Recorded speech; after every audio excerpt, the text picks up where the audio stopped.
တချို့လူတွေကတော့ပြောတယ်ပေါ့နော်ဥပမာကျွန်တော်တငယ်ချင်းတွေကျွန်တော်ကစင်ကြီးတွေဆိုရင်ပေါ့နော်ဟိုအခုလိုမေးရမတေချာတဲ့လူတော်ကကြီးမှာပေါ့နော်သူတို့ပတ်စံနေရှာမယ်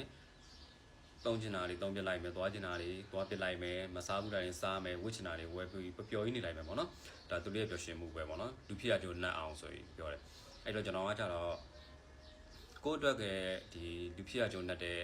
အရာဘာလဲဆိုရင်ကိုတိုင်းနဲ့ဒီအသက်ရှင်စဉ်ကာလအချိန်မှာပေါ့နော်စိတ်ချင်းချင်းတသာအပူကင်းကင်းနဲ့နေရမယ်ဘာကြီးစားမှဘာကြီးပွဲမှဘာကြီးသွားမှမဟုတ်နေ့ရက်တိုင်းလုံးဝအပူတော့ကကင်းကင်းနဲ့စိတ်ချင်းတသာနေရမယ်ပြီးရင်ပေါ့နော်ကိုယ့်ရဲ့ပျော်ရွှင်မှုကလည်းကိုတယောက်တည်းနဲ့မဟုတ်ဘဲနဲ့တခြားတစ်ဖက်မှာလည်းသွားပြီးကောင်းကျိုးချမ်းသာတစ်ခုဖြစ်စေတဲ့ဟာဆိုရင်ဒါကိုယ့်ရဲ့ပျော်ရွှင်မှုအစစ်ပဲလူသားဆန်မှုပေါ့နော်လုံးဝလူပြီးသားတဲ့လူသားဆန်မှုပဲဥပမာပြောရရင်ဆိုရင်ကျွန်တော်အခုအိမ်ထဲမှာကိုယ့်ဘာကိုကော်ဖီတောက်ပြီးလဲအင်တာနက်သုံးမယ် TV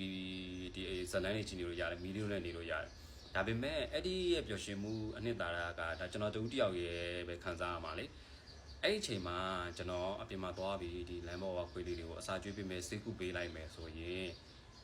ကိုယ့်ကြောင့်ပေါ့နော်ဒီစားမဲ့တောင်းမဲ့ဘွားလေးတွေအမြဲညှိပဲနှိမ့်ဆက်ခံနေရတဲ့ဒီတိရစ္ဆာန်ဘွားလေးတွေမှာကောင်းကျိုးချမ်းသာတစ်ခုဖြစ်သွားတယ်အနည်းဆုံးတစ်နက်စာအစာလေးဝါတယ်ဆိုရင်အရင်စိတ်ချမ်းသာရတယ်ကိုယ့်အတွက်ပျော်ရွှင်မှုအစစ်ပဲဘာဖြစ်လို့လဲဆိုတော့သူတို့စားနေတာလေးတွေကြည့်တယ်ကိုကူပလဲပြသူတို့ယောဂလေးတွေပျောက်သွားတယ်ဒီပတ်ဝန်းကျင်လူတွေနဲ့တဟဆာတာနေကိုထိုင်ဖို့အဆင်ပြေသွားတယ်ဆိုရင်အဲ့ဒီခံစားချက်ကလေပြောမပြတတ်အောင်စိတ်ကျင်နေကြည်နူးရတယ်လုံးဝလူဖြစ်ရကြုံတတ်တဲ့အရာပဲ